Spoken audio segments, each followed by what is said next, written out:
If you don't know how to execute on that business plan, then it becomes a pointless business plan. For us, the rate limiter is finding and growing talent. How does Scimitar work with executive teams to drive transformation? If I were to give advice or lessons learned, it's use the collective intelligence of your organization.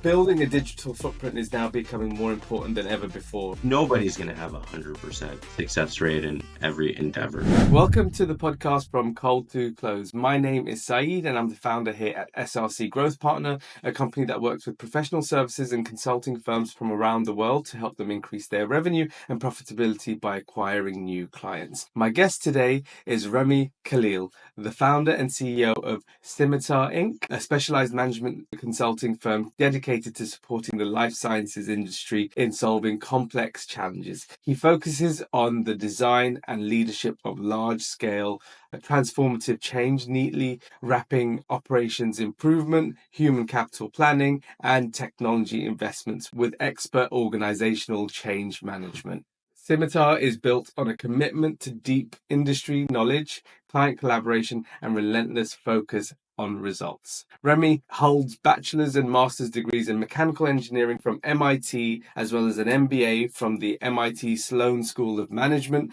where he was a Leaders Fellow in its Leaders for Global Operations program. Ramy, welcome to the podcast. Thanks for having me, Said. I've been looking forward to our conversation today. So let's dive in. Yeah, no, absolutely. I'm really looking forward to the conversation as well. And I think obviously I haven't given it the justice it deserves in talking a little bit about your background, but I feel like the best place to start with every single one of these episodes is really understanding, having a bit of more of a snapshot into your journey to founding Scimitar and you introducing yourself in the best way possible. So floor Yeah, is yours.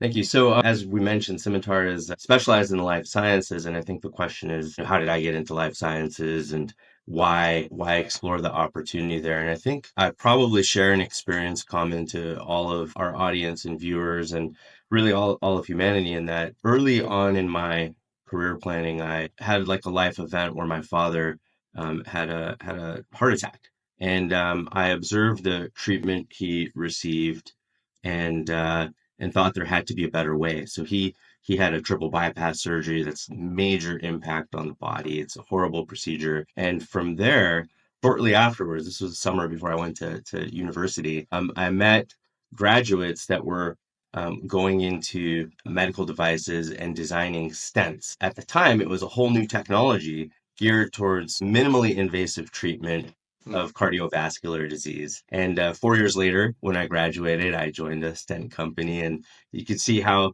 the sort of psychological impact of that life event with my dad translated to the professional career.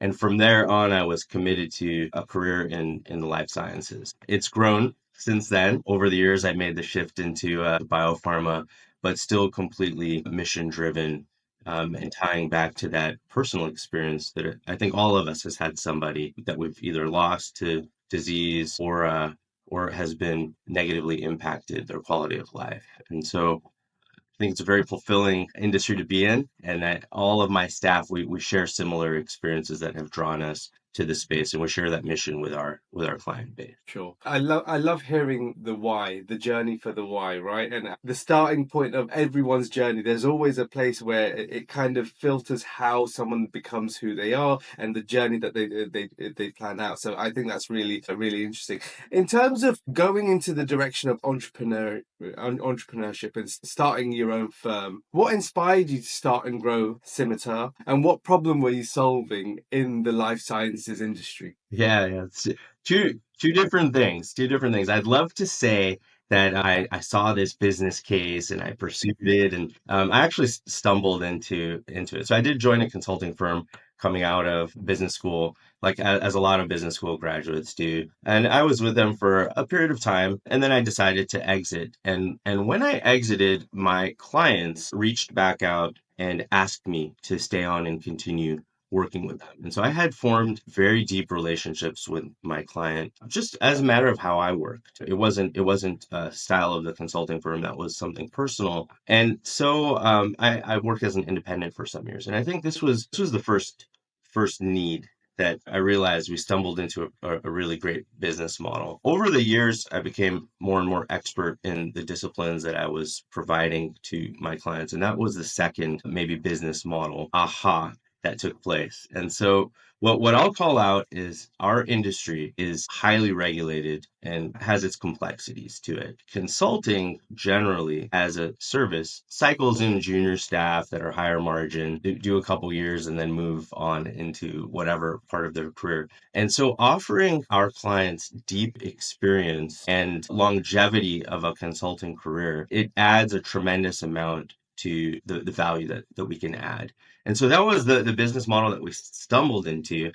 Because as I hired and grew the company completely bootstrapped, I could only bring on very experienced people that didn't require a ton of training and oversight. And so over time, we built an inverted pyramid of talent. The majority of our staff, super highly experienced, with very few junior folks that were generally learning the ropes from us. And it's very different than the model of consulting where you have a pyramid with one senior person overseeing a large staff. And so I think it's a fascinating business model. It's not the hyperscaler business model, but it's one that all my staff buy into and enjoy. Hmm. And we see the tremendous benefit for our clients, and that's a repeat and referral business that we run. That makes a lot of sense, and you always hear a lot of organizations saying they're partner led, right? And it's often the pyramid. It's a top down pyramid, right? So that few partners, lots of people underneath. So from that sounds of things, it sounds like a lot more experts at the higher level being able to build those relationships and bring in some really high quality work, and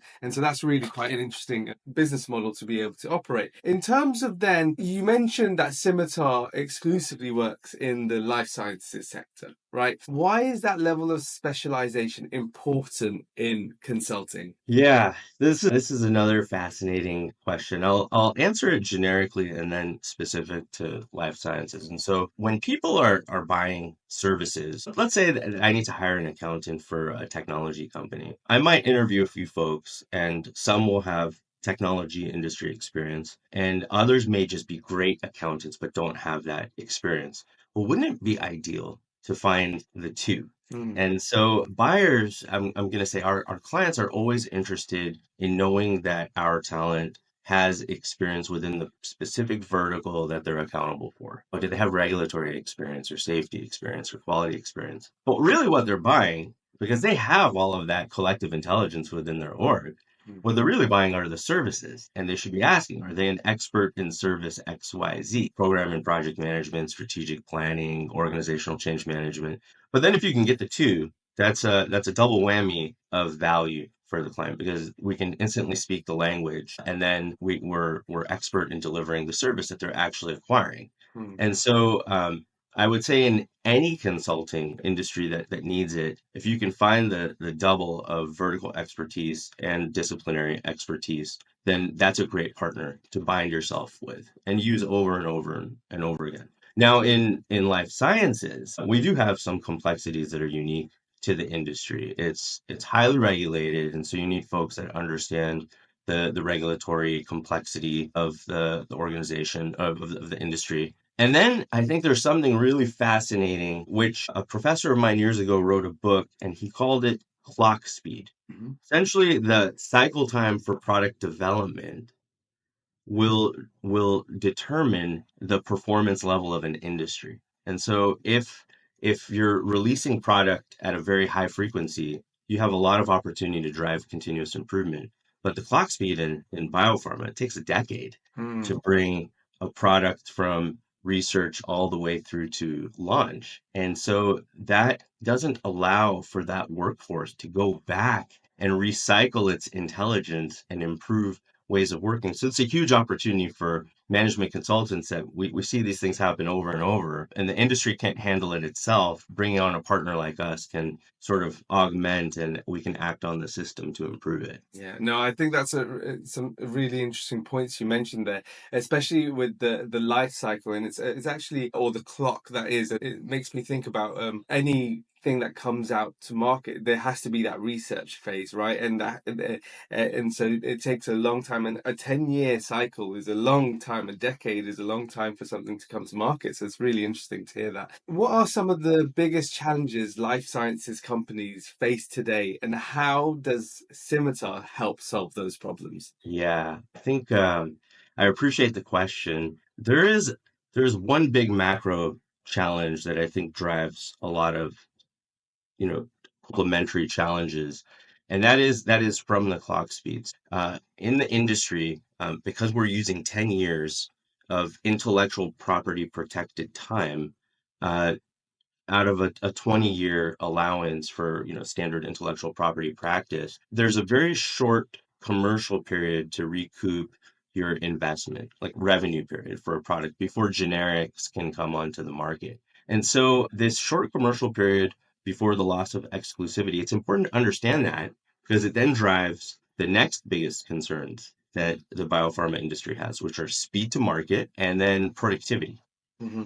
There's a huge failure rate in pharma. And so those few products that make it to the commercial space that get launched have to fund the R&D of a lot of failures that Hmm. took place before them. And so you have this high failure rate, you have this short revenue recapture period, and so that drives a focus on speed. How can I accelerate this 10-year development cycle? And then productivity. How can I use my R&D dollars more effectively to reinvest, or how do I bring a product to market at a lower cost so that I have more cash to reinvest in the R&D cycle? And so that's where we work primarily, speed to market. So we call it development acceleration, drug development acceleration, and productivity. Hmm. And the drivers for that are going to be a mixture of, improved processes, a look at your human capital strategy, and of course, technology is always a major factor in driving human productivity. And so those three things combined are where we at Scimitar excel to help our clients pursue acceleration and productivity gains. And then in terms of then, and you mentioned there that that investment side of things, in terms of scaling and facing complex challenges when scaling, when should a pharmaceutical company or a life sciences company or whatever it might be, when should they consider working with Scimitar or another management consulting firm of the like, just to be able to handle what they're doing? Yeah, that's a great question. To answer that, I'll bifurcate our client base to give examples. So we have pre-commercial companies Hmm. that are running on venture capital dollars, trying to get their first product to market. I think a lot of industries mimic this, especially technology. And then we have our commercial companies that may have a portfolio of products. And there's a vast difference between them. Here you have an organization in the pre-commercial space that is deciding how to use their limited funds while burning their runway to try to get it to a commercial launch. And so that's about investing in capabilities and which capabilities should we allocate our dollars to on this journey so that we can make it to the commercial endpoint and an exit, either a product launch with revenues or an acquisition. It's a different than our portfolio clients who already have those capabilities in place and are looking to drive greater speed and productivity across that portfolio. And so if a pre-commercial company needs a capability roadmap or advisory on where to make their investments or sequence their build out of their operations, we're a great partner. We're experts in that.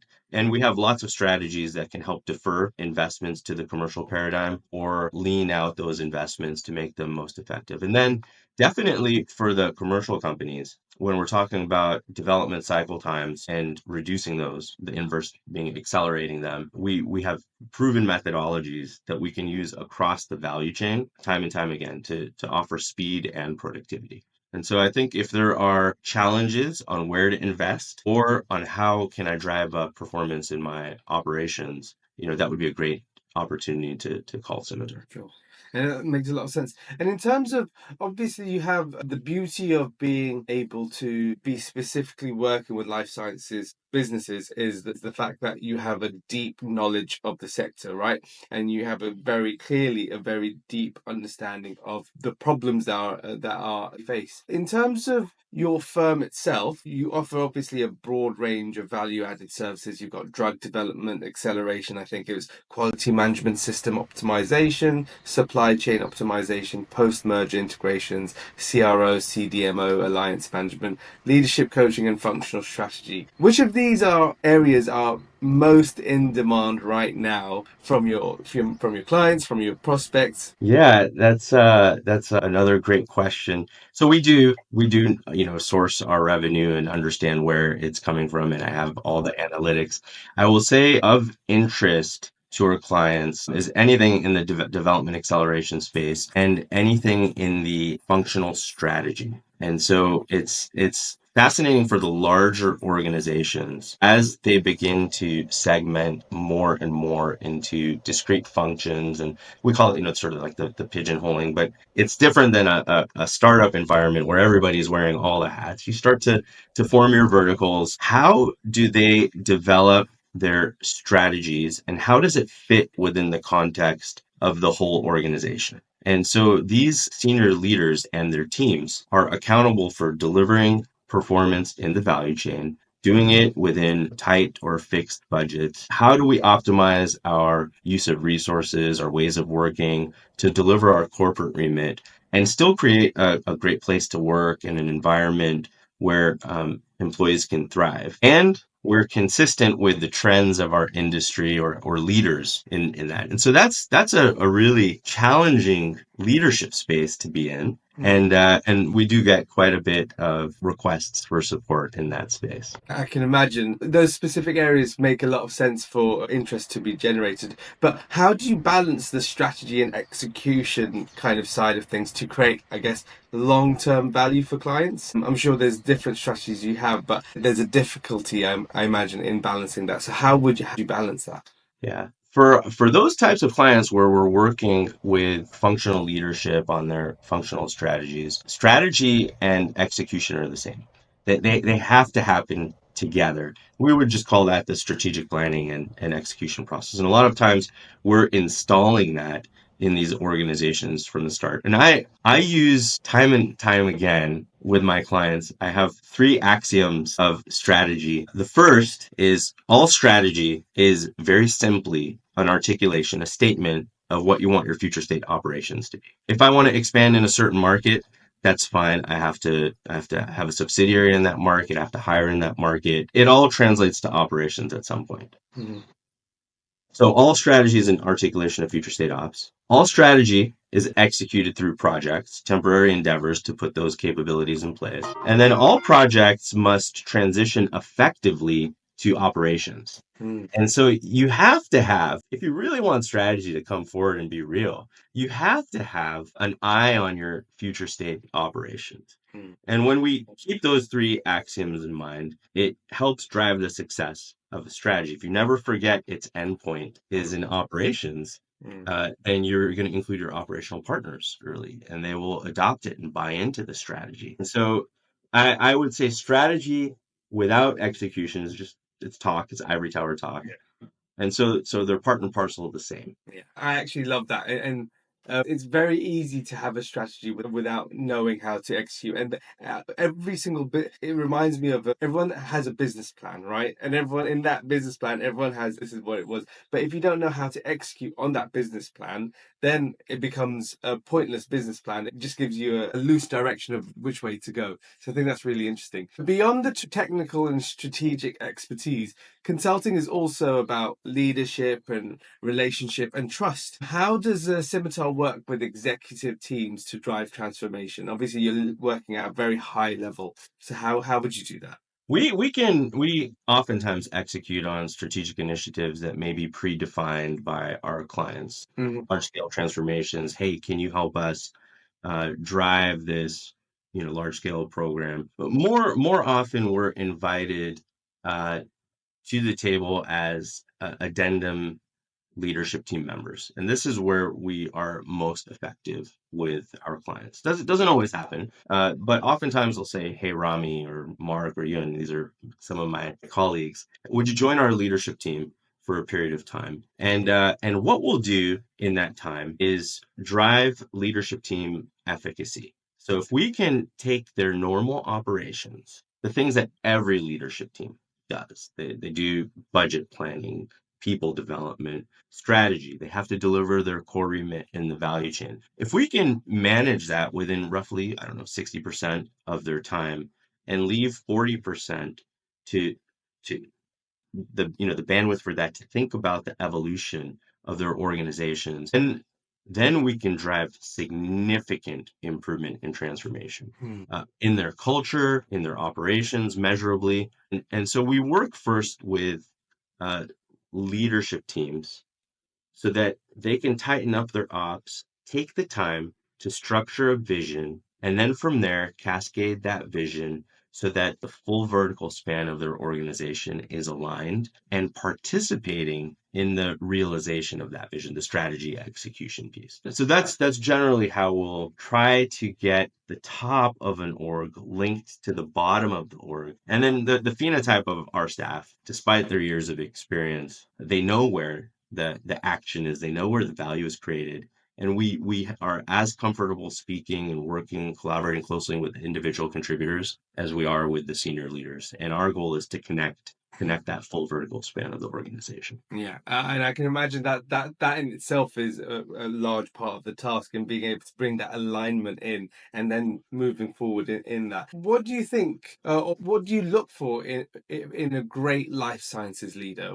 And what advice would you give to executives navigating the complex industry challenges? Well, I think it's an exciting time to be a leader in life sciences. There's so much opportunity to evolve the industry. And so if leaders are focused strictly on their operations, okay, let's tighten them up so that you can start to think about the future and what life sciences should look like. So first and foremost, I just love working with leaders that are compelled to do more for their orgs and are interested in sponsoring transformations that are beneficial to patients, beneficial to their uh, constituent, their employees, and then of course to shareholders of their organizations. And so if I find a leader like that, I'm so motivated to work with them.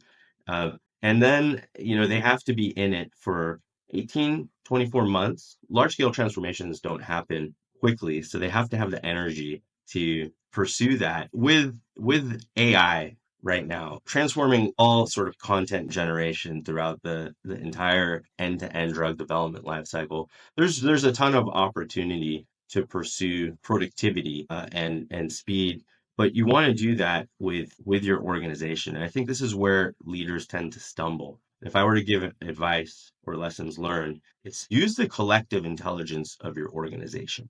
There is so much genius and talent within orgs that gets striated Hmm. to or relegated to a certain level. And if leaders can engage deeply with their organization and draw the insights, they will create a culture that will perpetuate and evolve itself. Hmm. And so that for me is a winning combo of leadership. You're passionate about having a vision and a new way of working. You are willing to sponsor change, and you're really interested in engaging your talent to drive that change. And if a leader has those qualities, then they will absolutely be successful and have tremendous impact on patients, shareholders, and their talent. Absolutely. Makes a lot of sense. In terms of at the top of the podcast, you mentioned one of the three elements being technology, and you touched on AI just there not too long. Talk to me about the opportunities in AI, and what is AI bringing to the industry of life sciences, and how it can be leveraged to help businesses that work with you. Yeah, well, the opportunities are tremendous and fragmented. So maybe I'll give a couple Yeah, examples please do. of opportunities, and then I have some thoughts on how leaders should, especially the senior most leaders in organizations, should approach AI adoption and use. And so we generally break our value chain into research. That's, sort of understanding biological entities and then advancing them into development, which would be entry into human and running clinical trials.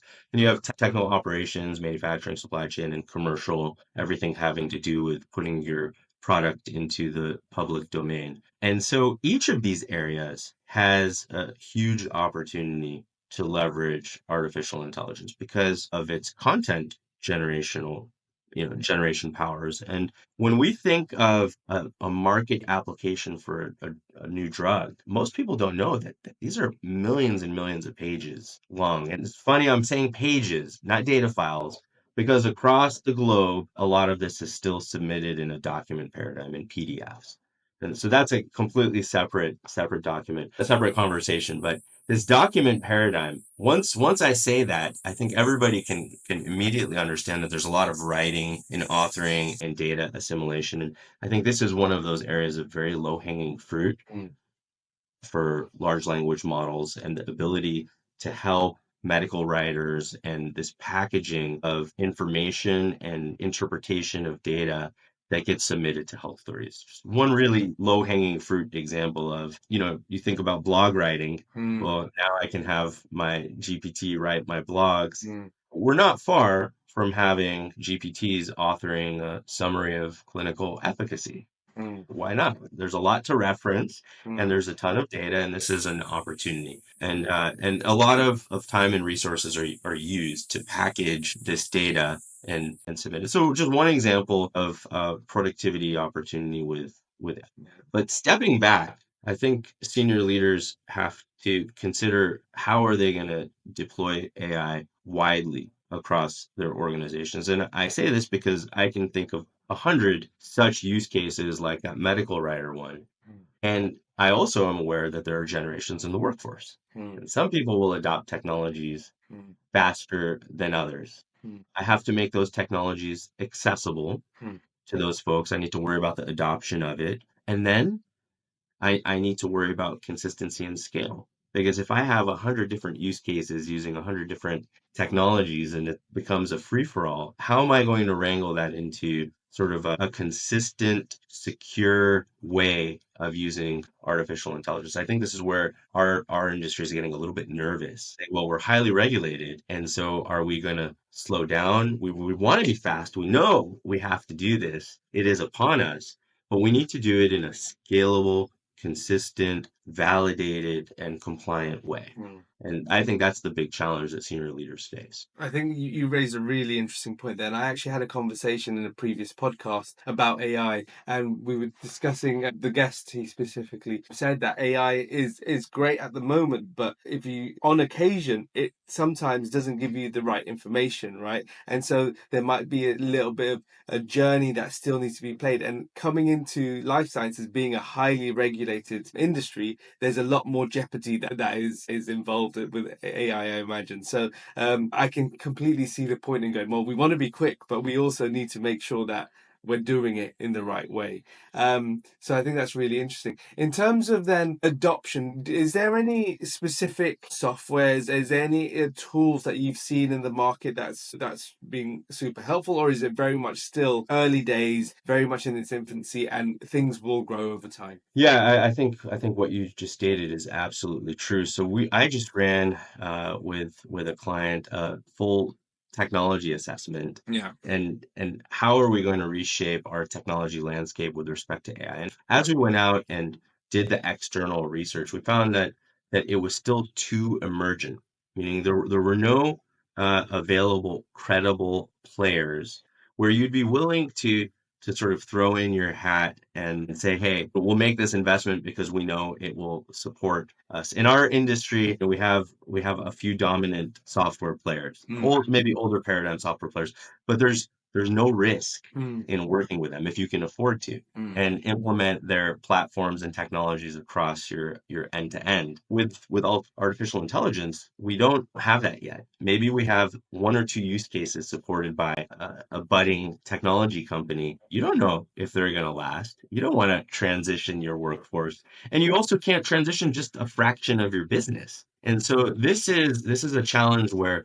how long will it take for these budding technology organizations to mature? Are they going to be the successful players, or will they get bought out by the big behemoth technology companies? This is all yet to play out. And so at the end of this roadmap, we knew exactly where we wanted to use the technologies, but we placed a hold on any investment in these technologies to see what one more year would produce in terms of industry maturity. And so it's there. It's for the taking. And we know we're sitting on speed and productivity gains and all these great, beneficial corporate results, but it may not be the wisest time to make those investments. Yeah, I think that's a really great point, especially because we're so ChatGPT only came out. Well, it feels like it was yesterday, but it was a couple of years ago, right? And it's very early days, so it's always interesting to hear how different industries and different areas will adopt it. Because there's some industries that can adopt it right now, but there's other industries that really need to think about the use cases and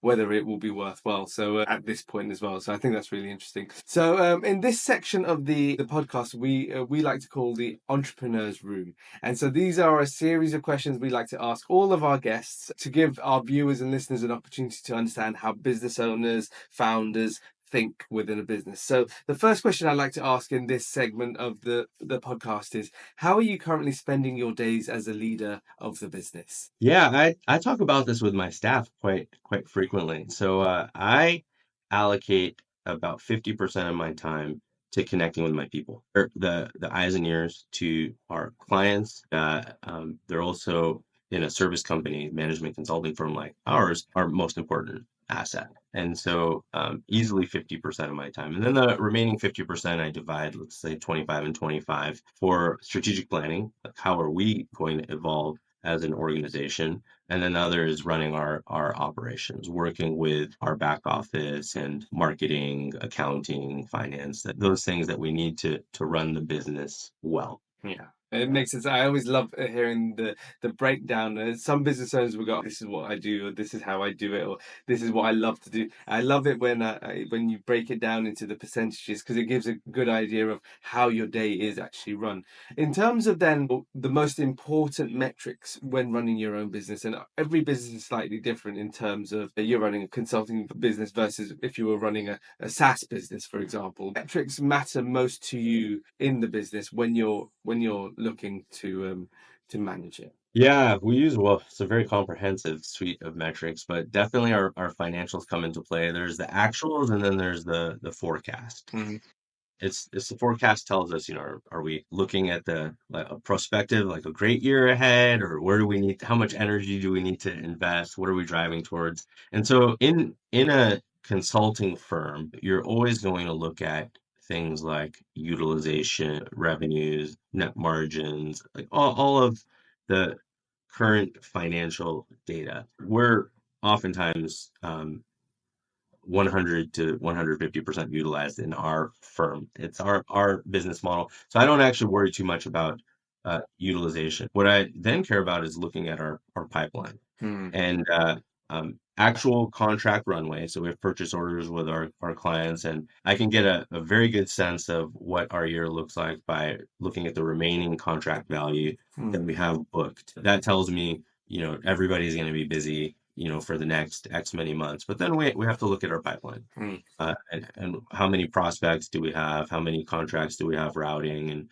that gives us a sense of, the ongoing or the continued revenue. And so there's a mix of running the current profitability of the organization, Hmm. but then there's the rolling health of it, if you will, from the contracts and the biz dev pipeline. No, I absolutely love that response, especially the element of talking about pipeline as well as active prospects that are working, because everyone knows that the pipeline is going to be full or can be full, but you're not going to close 100% of that pipeline. That's going to take some time. So having a full pipeline gives you the best possible chance of having a good year, a good 2 years, or whatever it might be. How are you currently growing the business? What activities are you doing in terms of business development? Are you leaning into marketing activities? Are you leaning into more sales activities? Are you going to conferences? What is it on the business development side of things that you're doing at the moment? This question is near and dear to my heart this year. So historically, Scimitar has been exclusively repeat and referral driven business. Hmm.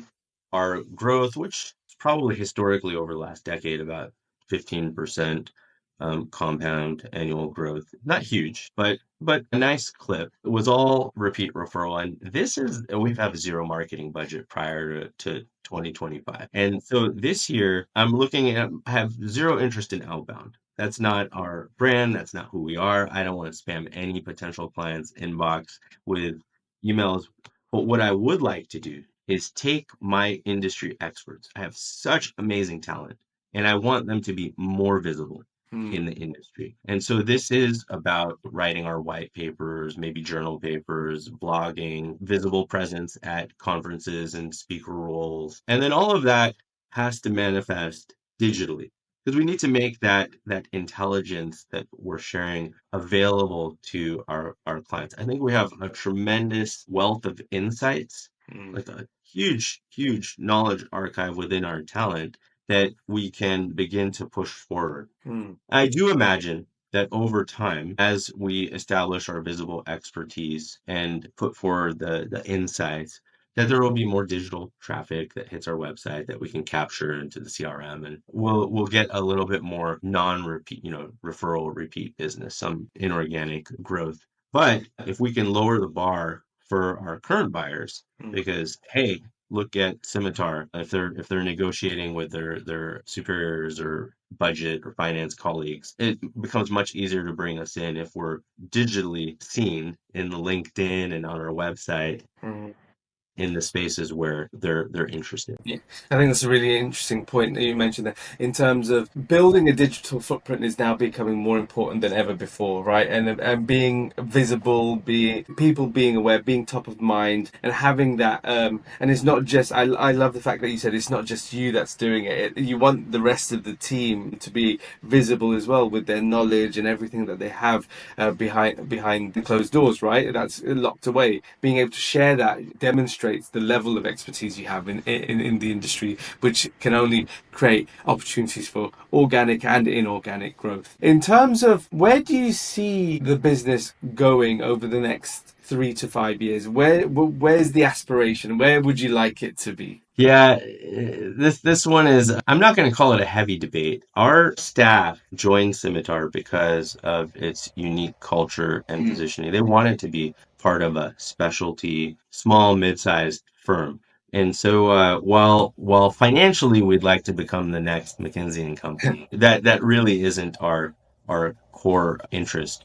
What I am pursuing is a slightly higher sustainable growth rate that we can use to reward our employees. And so we haven't talked about this, but in 2023, we became 100% employee owned. And I have very motivated staff now, right? They hold equity. Everybody understands that every client interaction that they have, the quality of their work is very meaningful now to their top and bottom line.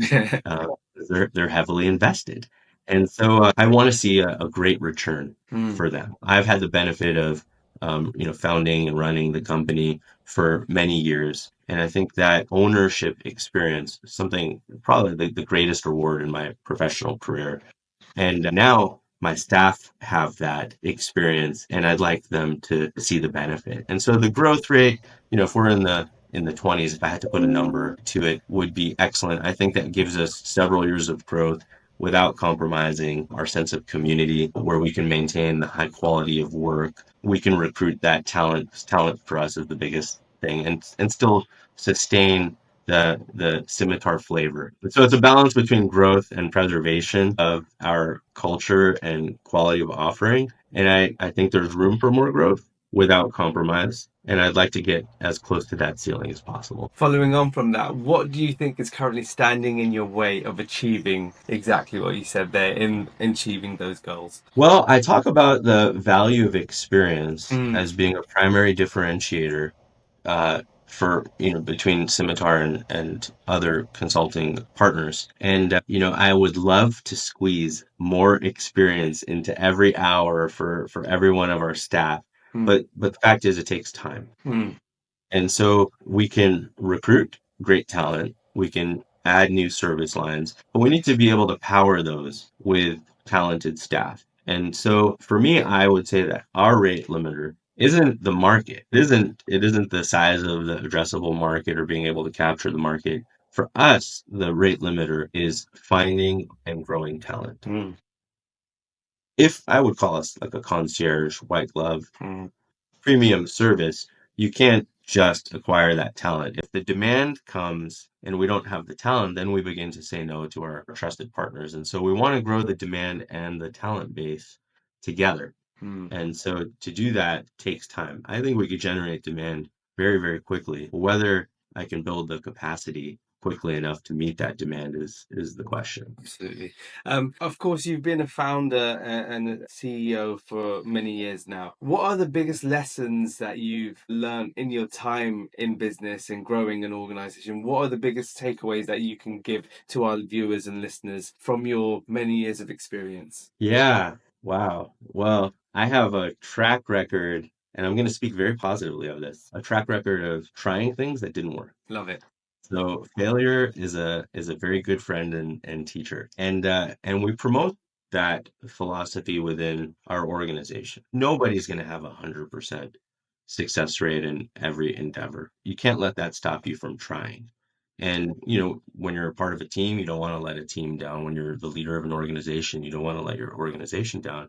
But if we want to be on the cutting edge, if we want to be in a growth position, we have to do things differently. Hmm. And that means you have to try, and you have to be very comfortable with the fact that some of the things you try may not work. I think when I became comfortable or accepting of failure and didn't beat myself over it, then tremendous stress dropped, and maybe the sustainability of my own leadership Hmm. grew. And I think I'm trying very hard to cultivate this within our organization. I'll say it's much harder to do it with the younger staff that we Hmm. have than the older. So learning to become comfortable with failure is something that also requires experience in failure, right? And so I talked a lot about failure on a just show where we want to be successful, but not everything's going to work out. You just got to keep trying Yeah. and uh, and be comfortable and learn quickly and adapt. Yeah, I love that. It's that famous saying, isn't it? There's no such thing. There's winning and learning. There's no such thing as failure, right? And that I think that speaks really well to that. Final question, Remy. If you had a magic wand that you could wave to solve one business problem, what would that be? Ooh, one for me or one for my clients. And I'm gonna give this to my clients. I have just happened to work in an area of the industry, regulatory affairs, where our clients, they submit their data packages to global health authorities, and a world issue that is completely solvable, by the way, is the US is always the first market that the US or EU, these large Western markets, are the first to get these novel treatments. Hmm. These treatments are proven to be safe and effective. And poorer countries, let's call it what it is, with fewer resources, may not get those treatments until 6, 7, 8 years later. To me, it's a tragedy that you can have developed a therapy that can improve or extend the quality of life in some countries, but not in others. And so there's this concept of like the global drug availability lag, the drug approval lag. And it's something that a few years ago I was working very heavily on with nonprofit organizations, technology companies, and it's a completely solvable Hmm. problem. But it's one that requires industry and global regulators to work together. Hmm. And these are oftentimes like at odds, right? Regulators are regulating industry.